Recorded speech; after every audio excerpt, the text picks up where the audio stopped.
अस्सलाम वालेकुम स्टूडेंट्स। मोहम्मद आसम फरीद की जानिब से आपको पंजाब कॉलेज की 4th ऑनलाइन क्लास में खुशामदीद कहते हैं। स्टूडेंट्स, आज हम स्टैटिस्टिक्स में chapter number 3 measurement of location में topic measure of central tendency या फिर एवरेज की पांचों टाइप्स को हम एक ही वीडियो में डिस्कस करने जा रहे हैं। डेटा जो हम ले रहे हैं ये है ग्रुप डेटा का। टॉपिक जो हम इस वीडियो में कवर करेंगे वो है mean, median, mod, harmonic mean और ज्योमेट्रिकल मीन। तो बढ़ते हैं अपने इस टॉपिक की जानिब और देखते हैं हमारे पास टॉपिक क्या कहता है। Students, mean, median, mod, harmonic mean और ज्योमेट्रिकल मीन, आपको डेटा सिंपली वो इस फॉर्म में दे देगा और आपसे नीचे वो मांगेगा मीन फाइंड करें या फिर median, mod, harmonic mean, geometrical mean, कोई भी चीज़ वो मांग सकता है। यानी कि डेटा हम एक ही लेंगे, मेथड हम पाँचों के पाँचों इसमें से कवर करने की कोशिश करेंगे। तो मोस्टली आपसे ये पूछा जाता है लॉन्ग क्वेश्चन के एक पार्ट में, सेकंड पार्ट में या फर्स्ट पार्ट में, जो कि 4 नंबर का कंपलसरी पूछा जाता है। शायद वो इस दफ़ा पूछ ले मॉड, अगली दफ़ा 2019 के पेपर में उसने हार्मोनिक मीन पूछा हुआ था, 2017 के पेपर में उसने ज्योमेट्रिकल मीन पूछा हुआ था। तो स्टूडेंट्स, एक और बात यहाँ पे, जैसा कि हमने क्लास में डिस्कस किया था कि आपने mean, median, mod, harmonic mean और ज्योमेट्रिकल मीन, अगर आपने देखना है कि हमारा क्वेश्चन जैसे क्वेश्चन आए उसमें आंसर देखना चाहें तो सबसे पहले फ्रीक्वेंसी की सबसे बड़ी वैल्यू को देखा करें, 45। अब ये 45 के सामने जो आपके पास लिमिट्स हैं 160 टू 200, आपका आंसर 90% चांस होता है कि इसी के दरमियान में होगा। यानी कि हम mean, median, mod, harmonic mean, geometrical mean find करेंगे, 90% हमारे चांस होते हैं कि ये 160 टू 200 के दरमियान ही आंसर होगा। अगर इससे बाहर हो जाए तो बाहर होने का मतलब यह है कि आपका आंसर इन दो लाइनों के दरमियान होगा, इससे बाहर नहीं हो सकता। तो बढ़ते हैं अपने इस टॉपिक की जानिब और देखते हैं साथ साथ कि हमारा आंसर ये 45 के सामने जो लिमिट्स हैं 160 टू 200, ये इसके दरमियान आता है या नहीं आता। सबसे पहले है हमारे पास मेथड मीन, जिसको हम अर्थमेटिक मीन भी कहते हैं। सबसे पहले हम उसकी डेफिनेशन देखेंगे, उसके बाद फार्मूला देखेंगे, फार्मूले में जो जो चीज़ें यूज़ होती हैं वो किस तरह से फाइंड होती हैं उसको देखते हैं और समझने की कोशिश करते हैं। सबसे पहले अर्थमेटिक मीन। अर्थमेटिक मीन की डेफिनेशन आप देखें, कहता है sum of all value divided by their number is called arithmetic mean. सारी की सारी वैल्यू जितनी भी आपके पास दी गई हैं इनको प्लस करें, डिवाइड करें इसके टोटल नंबर से, आपके पास अर्थमेटिक मीन आ जाएगा। क्लास में हमने बड़ी डिटेल से इसको डिस्कस किया था। फार्मूला आपके पास जो ग्रुप डेटा का होता है वो है X bar equal to summation F X divide by summation F. यानी कि आप इस फार्मूले को थोड़ा सा गौर से देखें तो आपके पास समेशन का मतलब होता है प्लस करना एफ एक्स। एफ तो आपके पास दिया हुआ है, यानी कि डिनोमिनेटर में सबसे पहले अगर आप देखते हैं डिनोमिनेटर, यानी कि इस क्वेश्चन के नीचे वाला पार्ट को देखें तो आपके पास समेशन एफ, यानी कि सबसे पहले आपके पास ये जो वैल्यू है एफ की, इसको सम करें तो आपके पास समेशन एफ की वैल्यू आ जाएगी जो कि आपके पास 164 दी गई है। ये मसला हल हो गया हमारा, यानी कि हमारे पास ये वैल्यू आ गई डिनोमिनेटर की 164 आ गई। ऊपर अगर वैल्यू देखें न्यूमिनेटर में तो आपके पास डेटा है समेशन एफ इंटू एक्स। अभी हमारे पास एक्स की वैल्यू नहीं दी गई, एक्स को कहते हैं मिड पॉइंट। मिड पॉइंट हमने सबसे पहले फाइंड करना है। तो मिड पॉइंट स्टूडेंट्स हमने क्लास में डिस्कस किया था कि आपने ये class limits, lower class limit plus upper class limits दोनों को ऐड करें, डिवाइड बाय 2 करेंगे, आपके पास मिड पॉइंट का डेटा आ जाएगा, यानी कि एक्स का डेटा आ जाएगा। हम पहली वैल्यू करके देखते हैं, 0 प्लस 40, आपके पास 40 आंसर गया, डिवाइड बाय 2 करेंगे आपके पास 20 आंसर आ गया।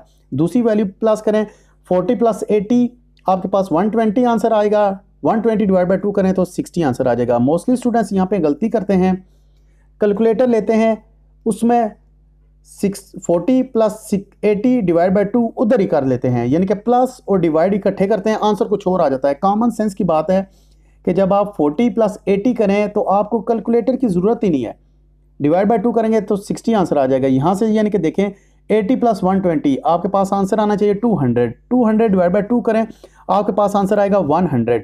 इसी तरह से बाकी की वैल्यू आप खुद से फाइंड कर लीजिएगा।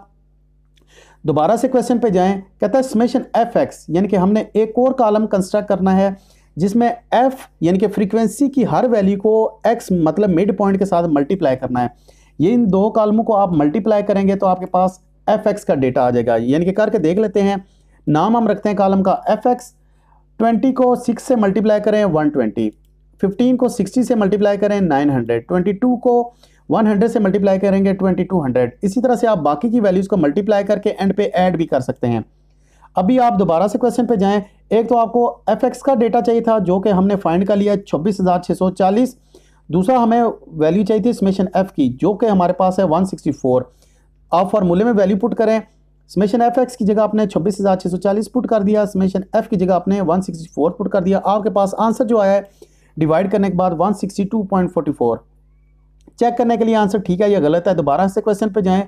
f यानी कि बड़ी वैल्यू आपके पास 45 थी, इसके सामने वैल्यू देखें 160 to 200। हमने बात की थी इसके दरमियान अगर आंसर आ जाए तो आपका आंसर बिल्कुल ठीक है। तो हमारा आंसर मीन के केस में आया 162.44। हम कह सकते हैं हमारा आंसर अर्थमेटिक मीन का बिल्कुल ठीक है।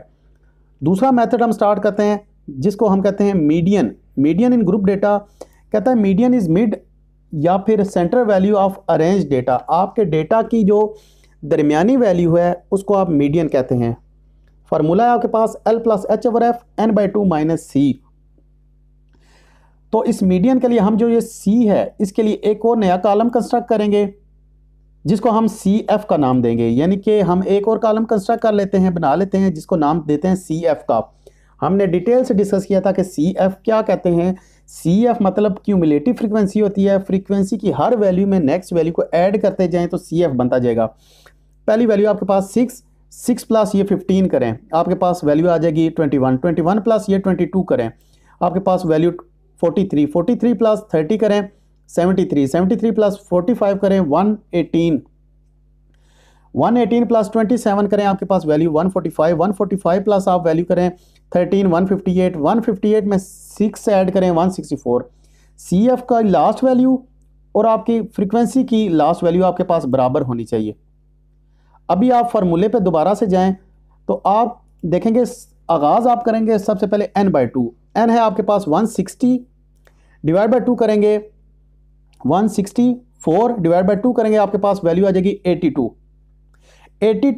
आप CF में देखेंगे स्टूडेंट्स, CF में जब आप देखेंगे ये किस जगह पे 82 लाई कर रहा है, या फिर आप सिंपली आप फ्रीक्वेंसी की बड़ी वैल्यू देखें 45 को आप सेलेक्ट कर लें।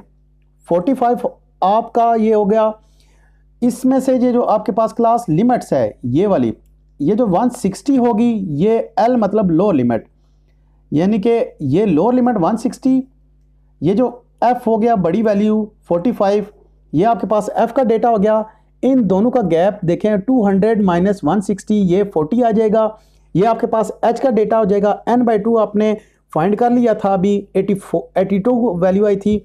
और C के लिए आप 45 के सामने आप देखें CF में 118 है, इससे ऊपर वाली वैल्यू जो होगी ये C की हमेशा होती है, यानी कि 73 इस केस में आपके पास C की वैल्यू। हम देख लेते हैं हमारे पास जो वैल्यू बनती हैं। सबसे पहले हमने L की बात की, वो थी 160, यानी कि ये वाली वैल्यू लो लिमिट 160 हो गई। उसके बाद F फ्रीक्वेंसी की वैल्यू है 45, जो बड़ी वैल्यू है 45 हो गई। C है हमारे पास 73, ये वाली जो वैल्यू हमने कही थी, यानी कि 45 के सामने वाली वैल्यू इससे ऊपर वाली वैल्यू आपके पास 73 हो जाएगी। उसके बाद आपके पास H मतलब कि इन दोनों के दरमियान जो डिफरेंस है वो कितना है, वो है आपके पास 40 का। और लास्ट चीज़ आपने फार्मूले में वैल्यू पुट करनी है। तो स्टूडेंट्स L की जगह आपने 160 पुट कर दिया, H की जगह आपने 40 पुट कर दिया, F की जगह आपने 45 पुट कर दिया, n/2 की जगह आपने 82 पुट कर दिया और C की जगह 73। तो आपने जब सोल्यूशन करना है तो 82 में से आप 73 को माइनस करें, जो आंसर आएगा उसको 40 के साथ मल्टीप्लाई करें, डिवाइड बाय 45 करें, आपके पास आंसर आ जाएगा स्टूडेंट्स लास्ट पे जो आप सोल्यूशन करेंगे 168। उम्मीद करते हैं आपको ये इस फार्मूले में वैल्यू पुट करना आती होगी। आपने सबसे पहले ब्रैकेट को सॉल्व करना होता है, उसके बाद डिवीजन का मेथड होता है, फिर आपके पास मल्टीप्लिकेशन का मेथड होता है, एंड पे आपका एडिशन का मेथड होता है। 168 अर्थमेटिक मीन की हमारी वैल्यू आई थी 162, मीडियन की हमारे पास वैल्यू आई है 168। दोबारा से क्वेश्चन पे जाएं और देखें कि ये आपका आंसर ठीक है ही नहीं। 45 सबसे बड़ी वैल्यू है, इसके सामने जो आपके पास लिमिट्स हैं 160 से लेके 200 तक, इसके दरमियान आंसर आता है तो आपका बिल्कुल ठीक होगा। तो आपका यहाँ पे जो मीडियन है उसका आंसर है 168, तो हमारा आंसर ये बिल्कुल एक्यूरेट है। इसके बाद स्टूडेंट्स मीन मीडियन को डिस्कस करने के बाद हम चलते हैं मॉड और इसके फार्मूले की जानिब। तो स्टूडेंट्स मॉड जब हम डिस्कस करेंगे तो मॉड की पहले डेफिनेशन देख लेते हैं। कहता है mod means most repeated value in the given data. आपके डेटा सेट में जो बार बार वैल्यू रिपीट होती है उसको आप मॉड कहते हैं। फार्मूला आपने याद करना है L plus F M minus F one divide by F M minus F one plus F M minus F two multiply by H. तो स्टूडेंट्स मॉड की खूबी यह है कि आपको इसके लिए एडिशन का कोई कॉलम नहीं बनाना पड़ेगा, यानी कि किसी कॉलम की ज़रूरत नहीं है। जो आपके पास स्टार्ट वाला आपको डेटा दिया गया था ये वाला, इसी से सारा डेटा निकलेगा। यानी कि यहाँ से किस तरह से निकलेगा, आपने सबसे पहले बड़ी वैल्यू को देखना है फ्रीक्वेंसी में 45, ये आपका हो गया एफ एम। फार्मूले में देखें जो आपके पास एफ एम, एफ वन और एफ टू का डेटा चाहिए सिंपली। तो आपने फार्मूले में ये जो आपके पास क्वेश्चन था 45 को आपने देखा, ये आपके पास एफ एम की वैल्यू यानी कि जो बड़ी वैल्यू है ये एफ एम की होगी फ्रीक्वेंसी में। इससे ऊपर वाली वैल्यू 30 ये एफ वन की है, इससे नीचे वाली वैल्यू आपके पास एफ टू की होगी। एफ एम की वैल्यू आपके पास 45, एफ वन की वैल्यू आपके पास 30, एफ टू की वैल्यू आपके पास 27। 45 के सामने वाली वैल्यू 160 है, ये आपका एल हो गया। इन दोनों का डिफरेंस आपके पास एच हो जाएगा। सबसे पहले काम ये करना है, फ्रीक्वेंसी में सबसे बड़ी वैल्यू को आपने फाइंड करना है। वो आपकी हो जाएगी, ये वाली वैल्यू होगी एफ एम का डेटा। इससे ऊपर वाली वैल्यू 30 है, ये एफ वन का डेटा है। इससे नीचे वाली वैल्यू 27 है, ये एफ टू का डेटा है। 45 के सामने 160 है, ये आपके पास एल का डेटा है। और 160 और 200 का जो गैप है ये है 40, ये एच का डेटा है। सारी वैल्यू आप यहाँ पे लिख लें। डेटा है एफ एम की वैल्यू हमने बात किया 45, एफ वन की वैल्यू है 30, यानी कि एफ एम से ऊपर वाली वैल्यू। एफ टू की वैल्यू है 27, एल की वैल्यू आपके पास 160 और एच की वैल्यू आपके पास 40। आप फार्मूले में सिंपली वैल्यू पुट करें, जहाँ पे एल था 160 पुट कर दिया, एफ एम की जगह आपने 45 पुट कर दिया, एफ वन की जगह आपने 30 पुट कर दिया और एफ टू की जगह आपने 27 पुट कर दिया, एच की जगह आपने 40 पुट कर दिया। पहले आप ब्रैकेट को सॉल्व कर लें, उसके बाद मल्टीप्लाई आप काम करेंगे, एंड पे ऐड करेंगे, यानी कि यहाँ से आप 45 में से 30 को माइनस करें 15 आ जाएगा, यहाँ पे भी 15 आ गया। 45 में से 27 को माइनस करें, न्यूमिनेटर जो डिनोमिनेटर में आंसर आएगा दोनों को प्लस करें, डिवाइड करें, मल्टीप्लाई बाय 40 करें, आपके पास 18.18 आएगी जी वैल्यू। उसमें आप 160 को ऐड करें, आपके पास आंसर जो है फाइनल मोड का आ जाएगा 178। तो 178 भी आपका हमने देखा, तो 45 के दरमियान जो है, जो लिमिट्स हैं इसके दरमियान है, हमारा आंसर बिल्कुल ठीक है। इसके बाद हार्मोनिक मीन, हम हार्मोनिक मीन की तरफ बढ़ते हैं, यानी कि एवरेज की चौथी टाइप की जानिब।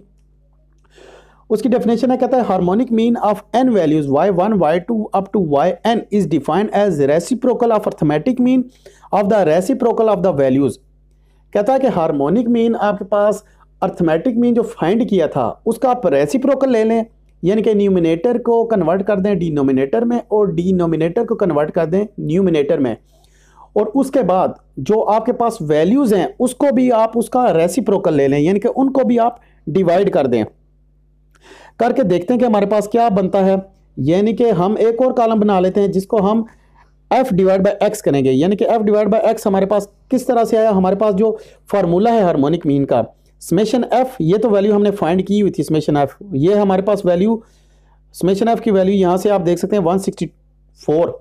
और उसके बाद जो हमारे पास एक और कॉलम बनाने पड़ेगा f डिवाइड बाई एक्स का, ये नीचे वाला डिनोमिनेटर के लिए एक और कॉलम हमने बना लिया f डिवाइड बाई एक्स, यानी कि ये f है ये x है। f को तकसीम करना है, यहाँ पे कुछ स्टूडेंट्स f को मल्टीप्लाई कर देते हैं, गलत कर देते हैं। f को तकसीम करना है x के साथ, डिवाइड करना है x के साथ, यानी कि 6 डिवाइडेड बाय 20। पहली वैल्यू आपके पास आ जाएगी 0.3000, दूसरी वैल्यू आपके पास आ जाएगी 15 डिवाइड बाय आपने 60 किया, आपके पास 0.2500। इसी तरह से बाकी की वैल्यू को डिवाइड करने के बाद आपके पास जो आंसर आएगा एंड पे आपने उसका सम भी लेना है। सम लेंगे 1.4270। अब स्टूडेंट सारा का सारा डेटा आपके पास हार्मोनिक मीन के लिए जो फाइंड करना था वो आ गया है। आपने सिंपली फार्मूले में समेशन f की जगह 164 पुट कर दिया, summation f divide by x की जगह जो अभी हमने वैल्यू फाइंड की है 1.4270, यानी कि ये वाली वैल्यू, इसको डिवाइड करेंगे, आपके पास हार्मोनिक मीन का आंसर आ जाएगा 114.92। हार्मोनिक मीन का आंसर आया 114.92। हमने बात की थी कि आपका जो आंसर आएगा या इस जगह पे आएगा या इस जगह पे आएगा। तो यहाँ पे भी देखें हार्मोनिक मीन का जो आंसर है 114 आया है, तो हम ये भी कह सकते हैं कि हमारा आंसर ये भी बिल्कुल एक्यूरेट है। हार्मोनिक मीन फाइंड करने के बाद हमारे पास लास्ट चीज़ रह गई है ज्योमेट्रिक मीन। तो ज्योमेट्रिक मीन क्या है, इसका फार्मूला कौन सा है? Geometric mean is defined as the nth root of the product of n positive numbers.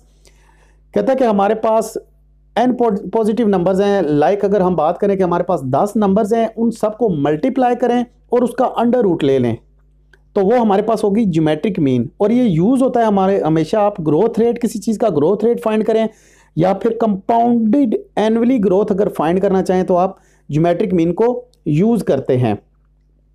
Formula आप यूज़ करेंगे GM is equal to anti log in to summation f log x divide by summation f. तो students आपके पास जो data है उसमें नीचे वाली वैल्यू आपके पास है समेशन एफ, ये 164 फाइंड हुआ था।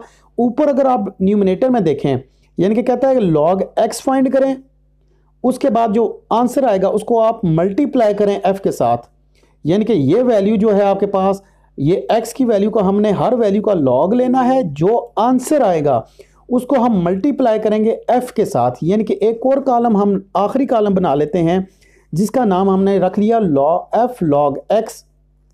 अब क्या करना है स्टूडेंट्स, आपने लॉग, सबसे पहले आप लॉग लें 20 का, जो आंसर आएगा उस आंसर को मल्टीप्लाई करना है 6 के साथ। आपके पास पहली वैल्यू आ जाएगी 7.8062। उसके बाद दूसरी वैल्यू है आपके पास 60। पहले आप लॉग लें 60 का, जो आंसर आएगा उसको आपने मल्टीप्लाई यानी कि ज़रब देनी है 15 के साथ। आपके पास आंसर आ जाएगा 26.6723। तीसरे नंबर पे आपके पास है वैल्यू 100, इसका लॉग लें, जो आंसर आएगा उसको 22 के साथ मल्टीप्लाई करें। इसी तरह से आप बाकी की वैल्यू का पहले लॉग लेंगे, उसके बाद मल्टीप्लाई करेंगे एफ की वैल्यू के साथ, और एंड पे इसको सम भी करना है। आपके पास वैल्यू आएगी 353.8523।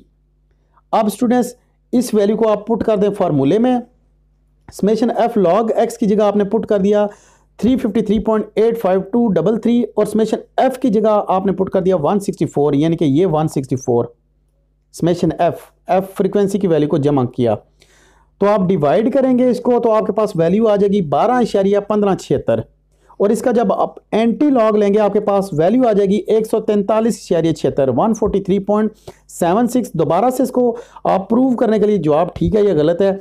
सबसे बड़ी वैल्यू आपके पास ये है, इसके सामने जो आपके पास लिमिट्स हैं 160 to 200, इसके दरमियान आंसर हमारा नहीं आया, लेकिन इससे ऊपर जो वैल्यू है इसके दरमियान हमारा आंसर एग्जिस्ट करता है। यानी कि हम ये कह सकते हैं कि आपका answer mean, median, mod, harmonic mean और ज्योमेट्रिक मीन का टू द पॉइंट आया है, या फिर हम ये कह सकते हैं इसमें जो उतार चढ़ाव है वो थोड़ा थोड़ा है। यही बात हमने की थी कि सिंगल वैल्यू होती है रिप्रेजेंट द होल डेटा। आपकी अकेली वैल्यू पूरे डेटा को रिप्रेजेंट करे, वो उसको कहते हैं मेजर ऑफ सेंट्रल टेंडेंसी या मेजर ऑफ लोकेशन। तो देखें हमारा आंसर जो है ये इन दो वैल्यूज़ के दरमियान ही आया है। तो स्टूडेंट्स उम्मीद करते हैं आपको लेक्चर की समझ आई होगी। तो एक क्वेश्चन हम आपको होमवर्क के लिए देते हैं जो आपने घर के लिए करना है। ये क्वेश्चन आपको हम लाजमी आपने सॉल्व करना होगा। इसी तरह से फार्मूले भी यही होंगे, मेथड भी यही होगा। ये आपके पास क्वेश्चन है, ये आपके पास क्लास लिमिट्स का डेटा दिया 85.5 टू 90.5, 90.5 टू 95.5, 95.5 टू 100.5 और ये सामने इसके फ्रीक्वेंसी का डेटा सारा दिया हुआ है। आपने इसी तरह से सबसे पहले आपने मीन फाइंड करना है। अगर समझ ना आए मीन की किसी भी पॉइंट से, तो आप मीन का जो हमने अभी स्टार्ट वाला मेथड किया था, एक्स कैसे निकलता है, एफ एक्स कैसे निकलता है, उसके बाद मीडियन के लिए आप सी का कॉलम बनाएंगे, मोड के लिए कोई कॉलम नहीं बनता, सिंपली आपने एफ एम और एफ वन एफ टू की वैल्यू फाइंड करनी है। एच एम के लिए स्टूडेंट्स आप एफ ओवर एक्स करेंगे और जी एम के लिए आप एफ लॉग एक्स करेंगे।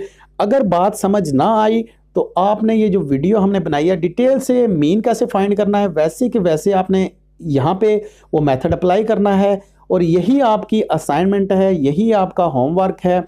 ये करके हमें लाजमी रिपोर्ट करना है कि आपका आंसर किसके दरमियान है। यहाँ पे आप देखें 10 सबसे बड़ी वैल्यू है, इसके सामने जो वैल्यू बनती हैं ये आपका आंसर का पॉइंट होना चाहिए। ज़्यादा से ज़्यादा यहाँ पे आए, अगर नहीं आता तो यहाँ तक आंसर लाजमी आना चाहिए।